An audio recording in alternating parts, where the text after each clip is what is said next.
Hello everyone, जैसा कि मैंने आप लोगों से कहा था कि आज आप लोगों की मैराथन क्लास है। और सोचा तो मैंने 200 क्वेश्चंस था, मगर मैं 100 क्वेश्चंस ही आप लोगों के लिए लेकर आई हूँ आज। और उसके बाद बाकी के मैंने सोचा कि धीरे धीरे करके 100 और आप लोगों को करवाऊँगी। तो मैं डॉक्टर स्वाति शर्मा इंग्लिश सूत्रा में आप सभी का स्वागत करती हूँ। होली की आप सभी को बहुत बहुत शुभकामनाएं। और होली के रंगों की तरह आपके जीवन में भी बहुत सारी खुशियाँ और रंग जो हैं वो आएँ। और इसी के साथ हम अपना लेक्चर जो है वो स्टार्ट करते हैं। तो चलिए स्टार्ट करते हैं। Question number 1, which poet is considered a national hero in Greece. तो आप लोगों को ये जान के आश्चर्य होगा कि नेशनल हीरो जो ग्रीस का माना जाता है बायरन को। बायरन ने ग्रीस के लिए काफ़ी काम करा, उसके फ्रीडम मूवमेंट के लिए, ऑटोमन्स से उनको छुटकारा दिलवाने के लिए उसने काफ़ी काम करा। इसीलिए ग्रीस में बायरन को एक नेशनल हीरो माना जाता है। तो इसका आंसर है B. Question number 2, in Coleridge poem the rime of the ancient mariner where were the three gallants going. आप लोग जानते हैं ये जो ancient rime of the ancient mariner जो पोएम है कॉलरिज की, जो कि लिरिकल बैलेड्स की पहली पोएम है 1798 में जो आया था। और इस पोएम में कुछ फेमस लाइंस भी हैं, water water everywhere but not a single drop to drink. तो इस पोएम में जो वो मैरिनर्स हैं, जो तीन गैलेंट्स हैं, they are going to a wedding. इसका आंसर है B, wedding. Question number 3, Harold Nicholson described which poet as very yellow and glum, perfect manners। किस हैरल्ड निकल्सन ने किस पोएट को बहुत ही ज़्यादा दुखी और उदास पोएट माना है? Cummings, T S Eliot, John Greenleaf Whittier, Walt Whitman. तो इसका आंसर है T S Eliot, one of the greatest poets of modern age, जिन्होंने वेस्टलैंड लिखा है जो कि आया था 1922 में, जो कि एक माइलस्टोन माना जाता है मॉडर्न एज का। और ये उनको हैरल्ड निकल्सन ने कहा था एक glum poet. Applying human qualities to non human things. ये फिगर ऑफ स्पीच है कि नॉन ह्यूमन थिंग्स को ह्यूमन क्वालिटीज देना, ये कौन सी फिगर ऑफ स्पीच होती है? तो इट्स पर्सोनिफिकेशन, जैसे हमने यहाँ पर ये कहा। वैसे तो अगर नेचर के ऑब्जेक्ट्स को दिया जाता है तो पिथेटिक फैलेसी भी कहते हैं, जैसे टाइम्स, हैंड्स, इस तरीके के जो कॉन्सेप्ट्स होते हैं, इन्हें पर्सोनिफिकेशन कहा जाता है। तो इसका आंसर है 1। A poem that tells a story with plot, setting and characters, उसे क्या कहते हैं? एक ऐसी पोएम जो पोएम होते हुए भी जिसमें कहानी कहती हुई कैरेक्टर्स होते हैं, उसे क्या कहा जाता है? इसका आंसर है नैरेटिव। जैसे इसका आंसर मैं आपको देती हूँ, इसका आंसर है, सॉरी मतलब इसका एक्सप्लेनेशन मैं आप लोगों को दे रही हूँ। जैसे वर्ड्स शेक्सपियर ने लिखी है वीनस एंड एडोनिस, और उसमें दो कैरेक्टर्स हैं, वीनस और एडोनिस। वीनस जब एडोनिस को देखती है और उसके ऊपर आसक्त हो जाती है और उसे अपनी सड्यूस करने की कोशिश करती है, तो कहानी कहती हुई जो पोएम है उसे क्या कहा जाता है? नैरेटिव। तो इसका आंसर है 3, that's narrative. A poem with no metre और राइम। तो इसका आंसर है आपका, जिसमें ना मीटर होता है ना राइम होती है। देखिए, मीटर है राइम नहीं है तो ब्लैंक वर्स है। ना मीटर हो ना राइम हो तो उसे क्या कहा जाता है? That is called free verse. Sylvia Plath married which English poet. Sylvia Plath one of the greatest poets में से एक, उन्होंने किससे शादी करी थी? तो सिल्विया प्लैथ ने शादी करी थी टेड ह्यूज से। और उसके बाद सिल्विया प्लैथ ने डिप्रेशन में आत्महत्या कर ली थी, गैस पे मुंह रखकर जो है उन्होंने आत्महत्या करी थी सिल्विया प्लैथ ने। तो इसका आंसर है Ted Hughes.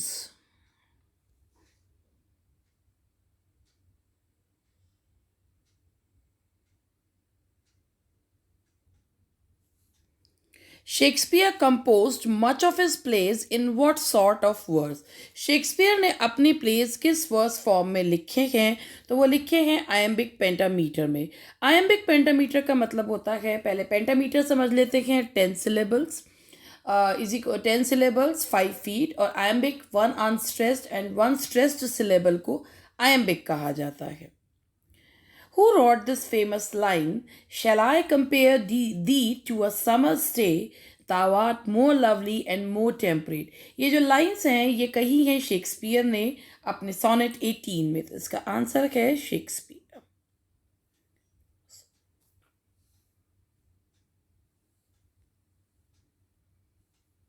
From which of Shakespeare's play is this famous line, "Did my heart love till now, forever forswear its sight, for I never saw a true beauty until this night"? ये lines ली गई हैं, ये कौन से famous play से ये line ली गई हैं? तो ये लाइंस ली गई हैं रोमियो एंड जूलियट से। Who wrote Canterbury Tales? Canterbury Tales किसने लिखा है? तो कैंटरबरी टेल्स के बारे में अगर हम बात करें तो ये एक बहुत ही इतिहास में बहुत ही ज़्यादा एक ऐसी पोएम है जिसने काफ़ी सारे राइटर्स को प्रभावित करा है। ये चौसर जो कि 14th सेंचुरी का रिप्रेजेंटेटिव पोएट था। चौसर ने ये पोएम जो है वो लिखी है अपने थर्ड पीरियड में, जो कि माना जाता है कि उसका फ्रेंच पीरियड, इटालियन पीरियड और इंग्लिश पीरियड। ये पोएम जो लिखी गई है ये मिडिल इंग्लिश में लिखी गई है, जो इसकी भाषा है वो मिडिल इंग्लिश है। और ये जो पोएम है इसमें चौसर बोकाचियो के डेकामेरॉन से प्रभावित हुआ था। इसमें इसने जो पोएम लिखी ये 24 ही टेल्स इसमें लिख पाया। तो ये कैंटरबरी टेल्स लिखी है जेफरी चौसर ने।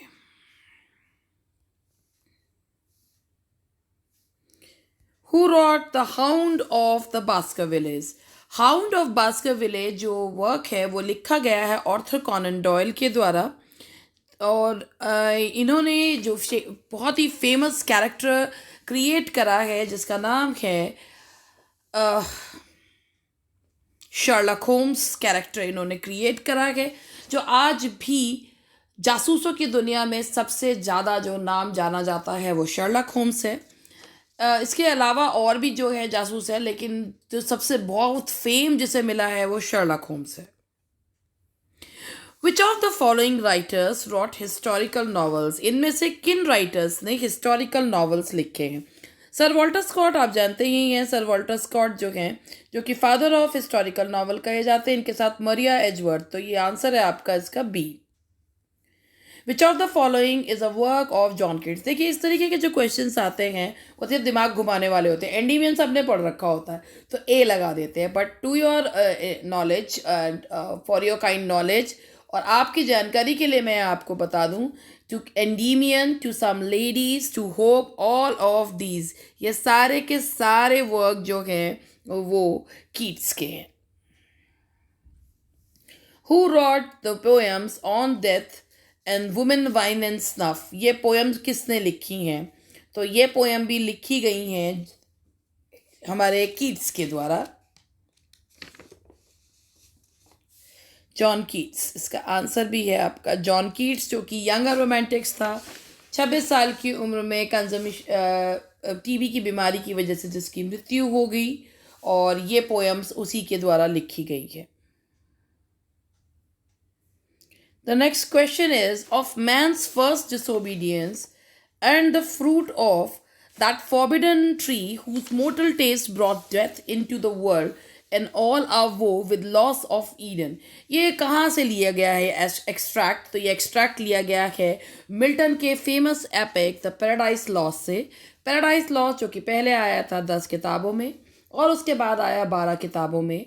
पैराडाइज लॉस्ट में मिल्टन ने रेस्टोरेशन यानी कि मोनार्की के इस्टेब्लिश हो जाने के बाद, यानी कि अपने पोइटिक करियर के लास्ट फेज में इस बुक को लिखा है। और इसमें उसने ये कहने की कोशिश की है कि the ways of God are just to man, to justify the ways of God to man. और ये इसमें इसने बताया है of man's first disobedience and the fruit of that forbidden tree, कि इंसान की पहली गलती और उस फल को, उस वर्जित फल को चखना जिसका मोर्टल टेस्ट मृत्यु को संसार में लाया और उसके साथ ही हमारे सारे दुखों को लेकर आया। ये एक्सट्रैक्ट है आपका पैराडाइज लॉस्ट का। Complete this line, let me not to the marriage of true minds bring impediments. ये भी शेक्सपियर के सोनेट की लाइन्स है और ट्रू लव, और इसका आंसर है आपका A, impediments. What is a funny poem of 5 lines called? 5 line की पोएम जो कि मजाक के सेंस में लिखी जाती है, जैसे पंजाबी में टप्पे भी कहा जाता है, उसे जो है बोला जाता है इंग्लिश में limerick. From which language the name Chaucer has been driven? किस भाषा से चौसर नाम लिया गया है? तो चौसर जो नाम है वो लिया गया है फ्रेंच भाषा से। वेयर डिड चौसर बरी? चौसर को कहाँ दफनाया गया? तो चौसर को दफनाया गया है वेस्टमिनिस्टर एबे में। Which people began their invasion and conquest of southwestern Britain around 450? कौन से लोग थे जो 450 में ब्रिटेन में को इन्वेड करने के लिए आए थे? तो they are none other than the Anglo Saxons. Normans तो उसके बाद आए थे। Who was the first English Christian king? तो जरा इसके बारे में एक बार जान लेते हैं। देखिए, जब एंग्लो सेक्सन्स आए तो उसके बाद रोमन्स ने उन्हें कन्वर्ट करा, क्रिश्चियनिटी में कन्वर्ट करा। उन्होंने, एंग्लो सेक्सन्स ने अपने ब्रिटेन को 7 राज्यों में बांटा था, और उन्हीं में से उन 7, जैसे एसेक्स, वेसेक्स, ससेक्स, कैंट, ये सारे जो हैं उनके राज्यों के नाम थे। उन्हीं में एक राजा था जिसका नाम था एथलबर्ट ऑफ कैंट। कैंट भी एक उसमें राज्य था। एथलबर्ट ऑफ कैंट जो था वो पहला राजा था जो रोमन्स के द्वारा, जो सेंट ऑगस्टीन को भेजा गया था उन्हें एंग्लो सेक्सन्स को कन्वर्ट करने के लिए। तो कैंट का राजा एथलबर्ट सबसे पहले क्रिश्चियनिटी में कन्वर्ट हुआ था। तो इसका आंसर है Ethelbert of Kent. The use of whale road for sea and life house for body are examples of. ये जो वर्ड्स है ना, सबसे पहले तो आप ये सुन लीजिए कि ये ओल्ड इंग्लिश नॉर्समैन के द्वारा और जो नॉर्समैन के द्वारा एंग्लो सेक्सन पोइट्री में आपको ये मिलता है कि जिसमें वेल रोड, सी के लिए वेल रोड बोलते हैं। तो ये एक्चुअली इस टेक्निक को बोलते क्या हैं, तो मैं आप लोगों को बताऊं। इस टेक्निक को बोला जाता है कैनिंग। अब ये कैनिंग होता क्या है मैं आपको बताती हूँ। कैनिंग एक कंपाउंड एक्सप्रेशन है ओल्ड इंग्लिश में या ओल्ड नॉर्स पोइट्री में, जिसका मेटाफोरिकल मीनिंग जो है वो होता है। इसके अलावा आप ये समझिए, कैनिंग एक वो फिगर ऑफ स्पीच होती है जिसमें 2 वर्ड्स को हम कंबाइन कर देते हैं एक पोइटिक एक्सप्रेशन देने के लिए। जैसे वेल रोड, यानी कि वेल और रोड, तो वेल रोड से हमें पता चला ये समुद्र को बोला जाता है। कैनिंग्स जो हैं वो ओल्ड नॉर्स और ओल्ड इंग्लिश पोइट्री में बहुत ज़्यादा फेमस थे। तो इसका आंसर है कैनिंग। मेटाफोरिकल जो है एक्सप्रेशन देने के लिए old Norseman old English poetry में बहुत फेमस है। 2 शब्दों को मिला के पोइटिक जो है इम्प्रेशन देने के लिए यूज़ किया जाता है। Which 12th century poet or poets were indebted to Britain storytellers? कौन? ब्रिटेन जो कि लैंग्वेज एक फ्रेंच डायलेक्ट है। ब्रिटेन लैंग्वेज के बारे में मैं आपको बता दूं पहले, ये ब्रिटेन लैंग्वेज है क्या और फिर कौन से। पहले तो इसका आंसर ही आपको बता दूं। इसका आंसर है B and C, Marie de France and Chretien de Troyes. ये ब्रिटेन जो है ये एक साउथ वेस्टर्न ब्रिटोनिक लैंग्वेज है जो कि पहले ब्रिटनी में बोली जाती थी। आज ये वो हिस्सा जो है वो फ्रांस में है। तो ये 12th सेंचुरी जो पोएट्स थे, Marie de France and Chretien de Troyes, ये ब्रिटेन से जो है स्टोरी टेलर से काफ़ी प्रभावित थे। तो इसका आंसर है आपका बी एंड सी। कहाँ चला गया? बी एंड सी, एक के पता नहीं क्यों दिया हुआ है। What is the climax of Geoffrey of Monmouth's The History of the Kings of Britain? Geoffrey of Monmouth ने लिखी है history of the kings of Britain, और इसमें उन्होंने जो इसका क्लाइमैक्स दिखाया है वो किंग आर्थर का रेन दिखाया है। किंग आर्थर जो कि 6th सेंचुरी के सिक्स सेंचुरी के किंग थे जिन्होंने एंग्लो सेक्सन्स के खिलाफ लड़ाई करी थी, और किंग आर्थर जो कि बहुत ही फेमस कैरेक्टर हैं जिनके बारे में लोग लिखना चाहते हैं। और जेफरी ऑफ मैनमाउथ ने किंग आर्थर के रेन के बारे में बताया है अपनी जो वर्क है उसके एंड में। तो इसका आंसर है आपका the rain of king Arthur. In addition to Geoffrey Chaucer and William Langland, the flowering of Middle English literature is evident in the works of। भाई इसके जेफरी चौसर के अलावा और कौन है जिसमें Geoffrey Chaucer and William Langland के अलावा और वो कौन है जिसने जो है मिडिल इंग्लिश लिटरेचर की फ्लावरिंग जो है वो दिखती है। तो इसका आंसर है the Gawain poet, sir Gawain poet, the green poet, the Gawain poet जो है वो इसका आंसर है। तो question number 27, which influential medieval text purported to reveal the secrets of the afterlife। ये बड़ा इंटरेस्टिंग सा क्वेश्चन है, पहले इसके बारे में आपको थोड़ा सा बता दूं। दाते जो कि लास्ट मेडिवल एज पोएट कहलाता है, इटली का था दाते। इन्होंने लिखी है डिवाइन कॉमेडी, जो कि इन्होंने 1308 के करीब शुरू करी थी और 1320 में ख़त्म करी। ये पोएम जो है इसने टस्कन लैंग्वेज को इस्टेब्लिश करा है। इस पोएम के 3 पार्ट्स हैं, इन्फर्नो, परगेट्रियो एंड पैराडाइसो। इस पोएम में इन्होंने बताया है sort of state of soul after death.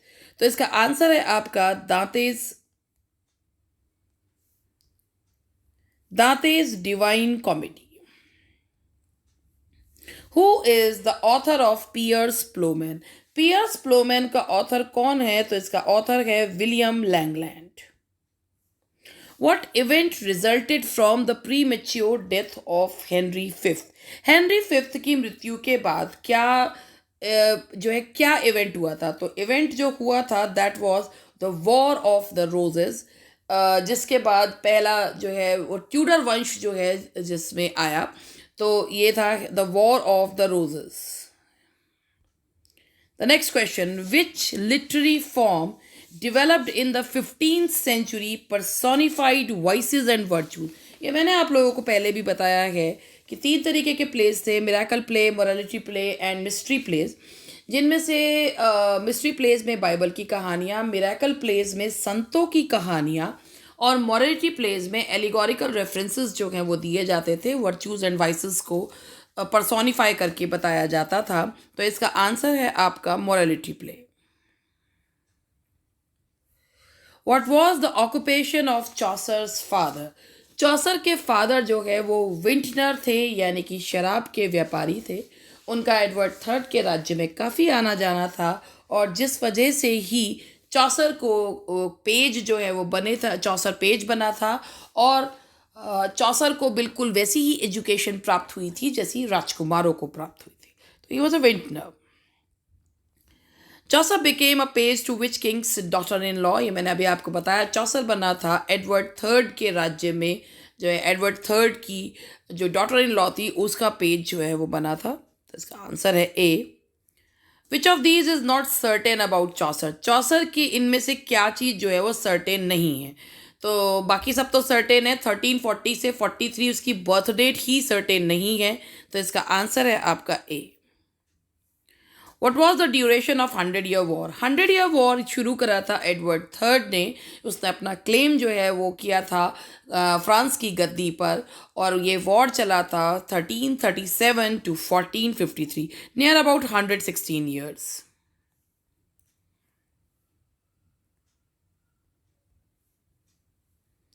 The next question is, Marlowe's poem, The Passionate Shepherd to His Love, begins with the line, Come live with me and be my love. Which other English author wrote a famous poem beginning with this line?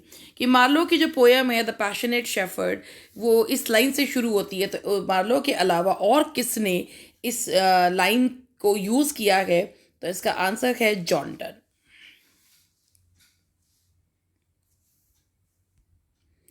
The next question is, in Marlowe's play, what was the name of the Jew of Malta?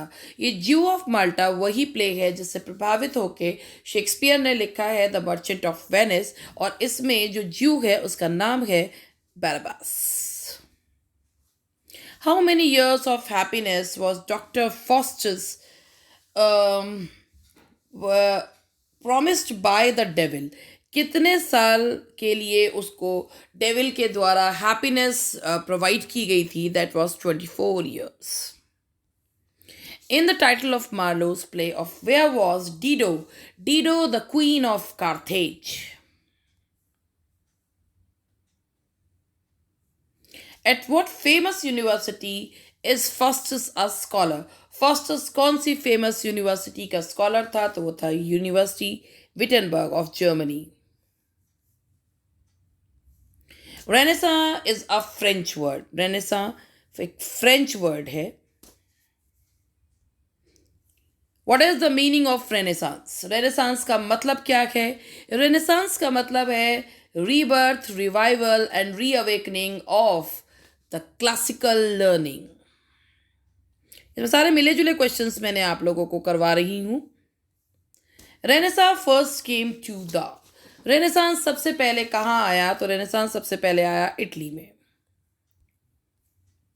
Which of the following are university wits? John Gower and Robert पील नहीं है. John Gower वैसे भी चौसर का जो है वो समकालीन था. जॉन स्केल्टन तो वो हेनरी एट्थ के समय में हेनरी एट्थ का ट्यूटर था. And John Lily and Robert Greene are the university wits. Which century is known as the dawn of renaissance? England में. इंग्लैंड में भैया ये क्वेश्चन ऐसे सही होगा कि इंग्लैंड में डॉन ऑफ रेनेसांस कौन सा है? तो that is 15th century. 15th century में शुरुआत हो गई थी, तो सूर्योदय हो गया था. Utopia was first printed in. Utopia कब जो है सबसे पहली बार प्रिंट हुई थी? तो यूटोपिया प्रिंट हुई थी 1516 में. यूटोपिया सबसे पहले पब्लिश हुई थी 1516 में और ये लिखी गई है सर टॉमस मोरे के द्वारा. टॉमस मोरे ने लिखी है यूटोपिया और ये एक लिखी गई थी ये लैटिन में. ये बुक एक फिक्शनल आइलैंड और सोसाइटी और उसके रिलीजियस एंड सोशल उसके बारे में है. Utopia means a place nowhere to find. Who translated Utopia in English language? Utopia मैंने आपको बताया लैटिन में लिखी हुई थी. यूटोपिया को इंग्लिश लैंग्वेज में ट्रांसलेट करा है. किसने करा है बताइए यूटोपिया को? चलो आप लोग तो बता ही दोगे. तो यूटोपिया को इंग्लिश में ट्रांसलेट करा है रेल्फ रॉबिन्सन ने. इसका आंसर है Ralph Robinson. The first complete version of Bible in English language was made by. इसको मैं कंप्लीट हटा देती हूँ. इसके बारे में मैं आपको बताऊं. The first version of Bible in English language was made by. तो सब first version of English Bible क्या इंग्लिश लैंग्वेज में आया था? विक्लीफ के द्वारा.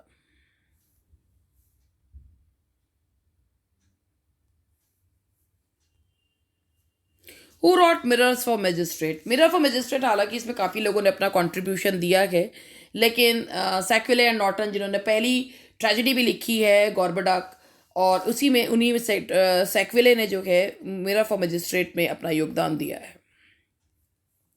एस्ट्रोफेल एंड स्टेला क्या है? एस्ट्रोफेल एंड स्टेला एक सोनेट सीरीज है और इसके बारे में मैं कई बार आपको बता भी चुकी हूँ कि एस्ट्रोफेल एंड स्टेला जो है वो सर फिलिप सिडनी की जो है रचना है, जिसमें उन्होंने पेनेलोपी ड्यूरिक्स के लिए ये वर्क लिखा है. 108 सोनेट्स और 11 सॉन्ग्स की ये सीरीज़ है एस्ट्रोफेल and Stella. The question number 50 is. देखिए इतनी जल्दी जो है 50 क्वेश्चन, मतलब मुझे लग रहा है देर तो हो गई है, ठीक ठाक चल रहा है. Greville was the biographer of. किसके बायोग्राफर थे ग्रेवियल? तो Greville was the biographer of sir Philip Sidney. What is Fairy Queen? Fairy Queen, Spencer wanted to write an epic, but वो 6 ही पोएम्स में जो है वो 6 ही बुक्स में हो पाया. It's a sort of mini epic, तो कंप्लीट एपिक नहीं कह सकते. और ये एक एलिगरी है क्योंकि इसमें क्वीन एलिजाबेथ को ग्लोरियाना के रूप में दिखाया गया है और बाकी सारी चीज़ें भी वर्चूज़ वगैरह को सबको एलिगोरिकल फॉर्म में दिखाया गया है, तो इसीलिए ये एक एलिगरी है. Which book Edmund Spenser dedicated to sir Philip Sidney? Edmund Spenser ने फिलिप सिडनी को इनमें से कौन सी बुक डेडिकेट करी है? तो वो है द शेफर्ड्स कैलेंडर। इसकी स्पेलिंग ये है द शेफर्ड्स कैलेंडर। 12 एकलॉग्स हैं, स्पेलिंग ये है इसकी। हमारे टाइप करने वाले ने स्पेलिंग गलत लिख दी है। The first regular English comedy based on the model of the Latin comedy is attributed to. पहली इंग्लिश रेगुलर कॉमेडी है रेल्फ रॉयस्टर डॉयस्टर, जो कि लिखी है निकोलस उडाल ने। तो इसका आंसर है आपका A. After the death of Christopher Marlowe, who completed his poem Hero and Leander. Hero and Leander poem को मार्लो की मृत्यु के बाद किसने कंप्लीट करा है? तो वो करा है चैपमैन से। Even Chapman became famous after completing Marlowe's poem Hero and Leander. Who rot Holi sonnets? Holi sonnets किसने लिखा है? तो होली सॉनेट्स लिखे हैं जॉन डन ने। होली सॉनेट्स जॉन डन ने लिखे हैं और ये एक इनको डिवाइन मेडिटेशंस या डिवाइन सॉनेट्स भी कहा जाता है। और ये जो है इनमें 19 पोएम्स हैं। 19 पोएम्स हैं इसके अंदर, डिवाइन सॉनेट्स या holy sonnets. John Donne's the anniversaries is A. John Donne की एनिवर्सरी जो है वो क्या है? तो जॉन डन की एनिवर्सरी जो है that is an elegy in 2 parts. तो इसका आंसर है आपका A, an elegy in 2 parts. Who is known as the child of renaissance? इसको पैसे पूरा करना चाहिए, बोलना चाहिए। Who of the following is known as the child of, अगर ट्रू चाइल्ड बोलते हैं तो मार्लो है। सिर्फ child of renaissance and reformation बोलते हैं तो इसका आंसर है आपका स्पेंसर। अब इसमें ट्रू चाइल्ड तो लिखा हुआ नहीं है, तो इसलिए मैंने इस पर स्पेंसर बता रही हूँ। Who is known as the child of renaissance and Reformation, ये मैं आपको बता, क्योंकि उसने दोनों ही स्पिरिट्स को ब्लेंड करा है। तो ये है आपका स्पेंसर। अगर ये होता ट्रू चाइल्ड ऑफ रेनेसांस तो that was Marlowe. WB use the phrase the artifice of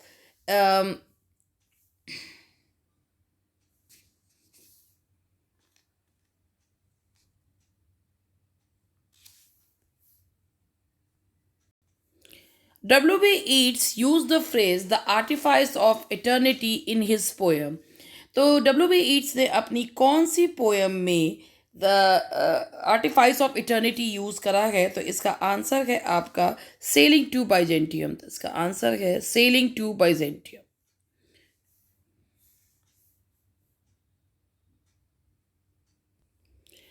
who is Pip's friend in London?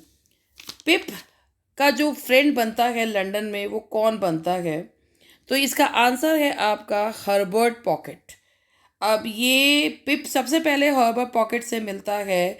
ये ग्रेट एक्सपेक्टेशंस में से जो है कैरेक्टर है फिलिप पिरिप, जिसे पिप कहा जाता है, और वो मिलता है सबसे पहले हर्बर्ट पॉकेट से गार्डन ऑफ सैटिस हाउस, और उसके बाद बहुत साल बाद वो लंदन में उससे मिलता है and they become best of friends.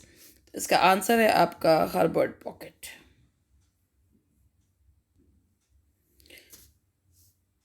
Who is Mr. Tench, who declared Shakespeare as Britain's greatest dramatist? Shakespeare को ग्रेटेस्ट ड्रामेटिस्ट ब्रिटेन का किसने डिक्लेयर करा था? तो वो डिक्लेयर करा था फ्रांसिस मेरिस, अ लॉयर ने।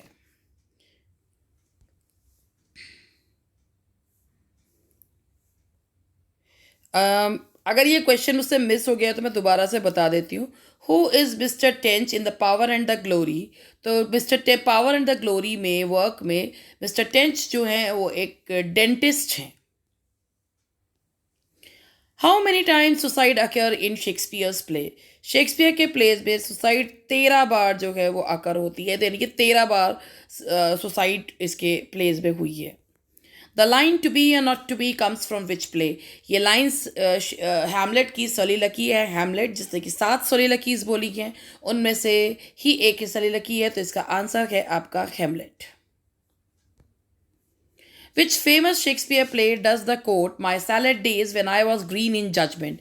ये लाइन्स शेक्सपियर के Roman play Antony and Cleopatra में से ली गई है और ये बोली गई है क्लियोपेट्रा के द्वारा। Antony and Cleopatra. Which famous Shakespearean play does has the quote? Yeah, has the quote. Neither a borrower nor a lender be. ये lines आई हैं Hamlet play में से. Which famous Shakespeare's play has the quote, "How sharper than a serpent's tooth it is to have a thankless child"? ये lines हैं King Lear की.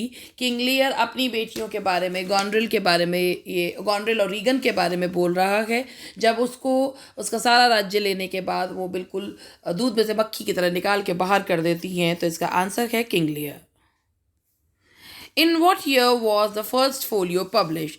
कौन से year में शेक्सपियर का फर्स्ट फोलियो पब्लिश हुआ था? तो it was in 1623 by two of his fellow actors Heminges and Condell. इसका आंसर है आपका 1623. Which famous Shakespearean play has the quote, the first thing we do let's kill all the lawyers? ये कहाँ से जो है ये लिया गया है कि भाई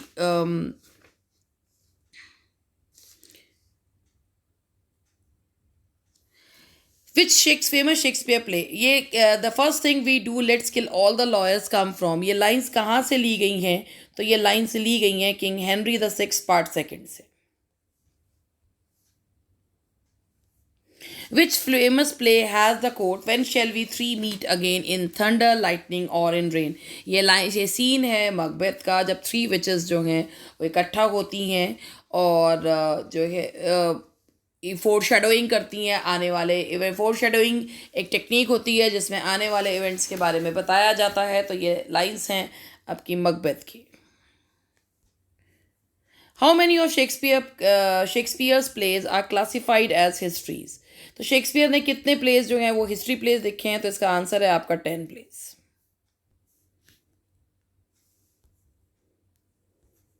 In 1613, the Globe Theatre burned down during a production of which play? 1613 में 1599 में ग्लोब थिएटर को बनाया गया था और 1613 में हेनरी एट्थ के मंचन के दौरान वो जल गया था. तो इसका आंसर है आपका Henry eighth. Where was Hamlet studying before he returned to Denmark? Denmark आने से पहले जब हेमलेट को पता चलता है कि उसके पिता की मृत्यु हो गई है तो वो उससे पहले कौन सी यूनिवर्सिटी में पढ़ रहा था? तो इसका आंसर है विटनबर्ग. ये वही विटनबर्ग यूनिवर्सिटी है जिसमें डॉक्टर फॉस्टस भी जो है पढ़ते थे. तो Wittenberg university. What poison does Claudius pour into the ear of Hamlet's father, causing his death? तो इसका आंसर है आपका B, that is Hebenon. How many plays from his plays were published in Shakespeare's lifetime? Shakespeare के कुल 37 play में से 17 pledge उसकी life time में पब्लिश हुए विभिन्न क्वार्टो एंड एडिशंस में. तो इसका आंसर है आपका 17. Shakespeare dedicated his narrative poem Venus and Adonis to? Shakespeare ने अपनी पोएम वीनस एंड एडोनिस किसको जो है वो डेडिकेट करी है? तो Henry Wriothesley third Earl of Southampton को उसने ये पोएम जो है वो समर्पित करी है. इसका आंसर है A. During which period London theatres remain close on account of the play? ये 1592 से 94 तक बंद रहे थे. तो इसका आंसर है 1592. Which roles have played by Shakespeare in Hamlet and As You Like It? Hamlet पे उसने प्ले करा है रोल घोस्ट का और As You Like It पे उसने रोल प्ले करा है एडम का. तो इसमें ये आंसर है आपका इसका D. In dash year Shakespeare bought the largest house in Stratford called New. The answer is 1597.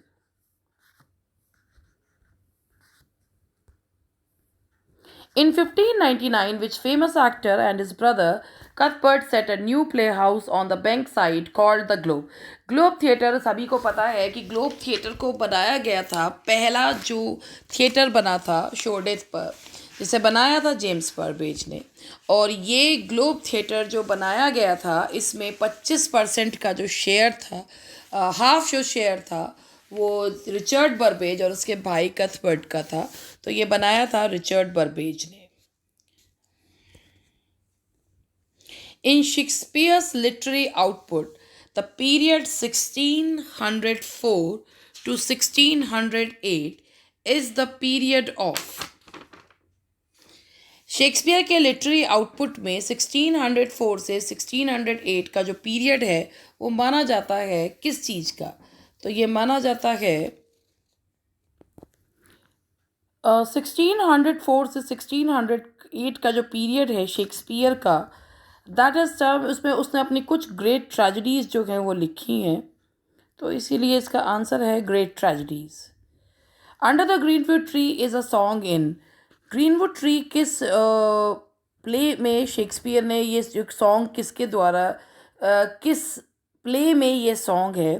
तो ये सॉन्ग है एज यू लाइक इट में. Seven Ages of Man appears in As You Like It. Which character's speech it is? Seven Ages of Man जो कि Shakespeare की बहुत ही famous speeches हैं, वो किसके द्वारा बोली जाती हैं? जैक्स के द्वारा, the most melancholy character. Following are the lines: I am your wife if you marry me, if not, I will die your mate to be. Your fellow, you may deny me, but I will be your servant, whether you deny or not. तो ये lines किसने कही हैं? ये lines Tempest में बोली गई हैं मिरांडा के द्वारा, और ये लाइंस हैं टेम्पेस्ट की. Which character spoke following lines? What is Montague? It is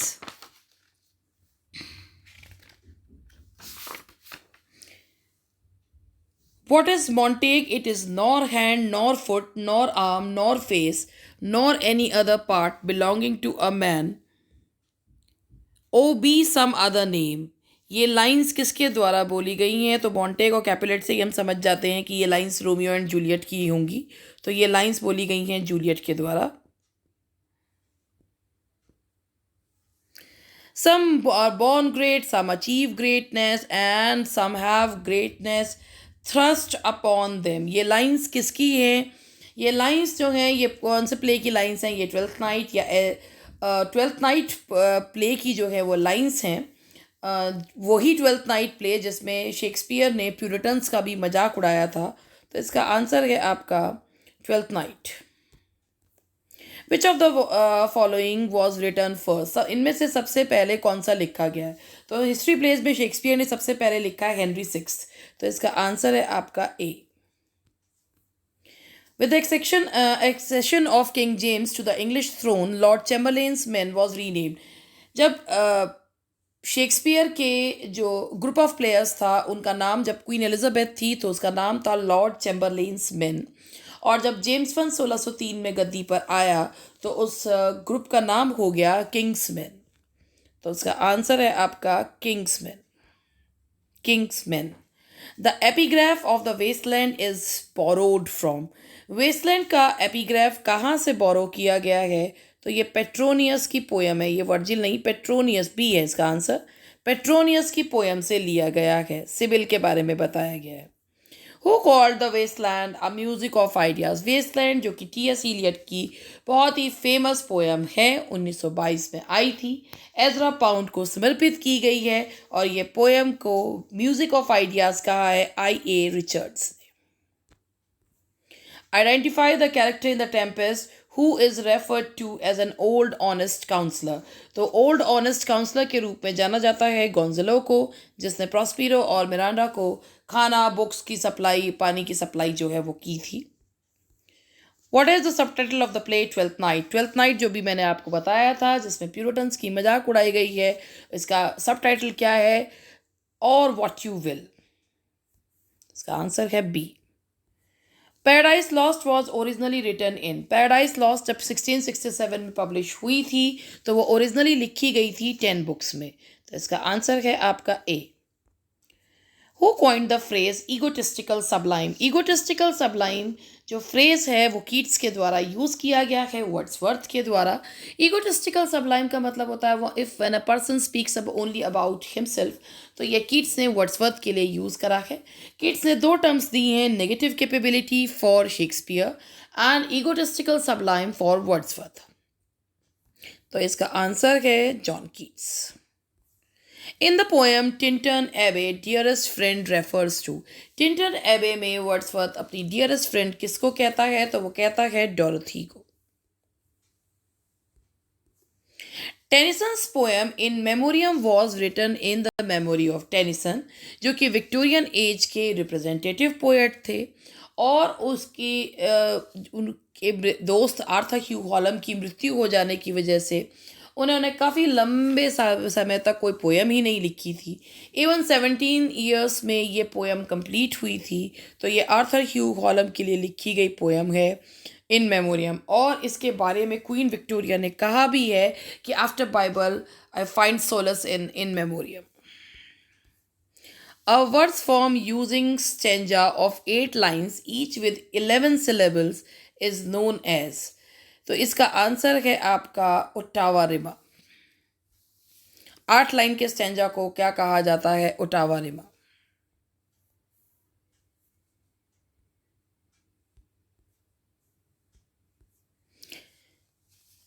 English poetry में ब्लैंक वर्ड्स किसने यूज़ करी? तो इनमें से जो अर्ल ऑफ सरे लेकर ही वही आए थे, तो अर्ल ऑफ सरे ने सबसे पहले यूज़ करी है ब्लैंक वर्ड्स।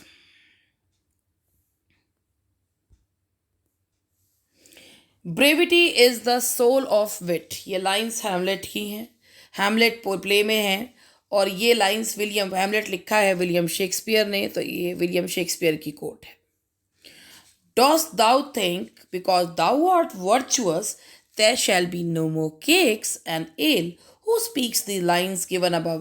ये 12th नाइट की लाइन्स हैं जो सर टोबी बेल्च कहते हैं। जब मेलवोलियो आकर उनको डांटता है तो ये लाइन्स बोली गई हैं सर टोबी बेल्च के द्वारा। In Paradise Lost Book 1, Saturn is the embodiment of Milton। Saturn के थ्रू मिल्टन ने क्या दिखाया है? Spirit of revolt.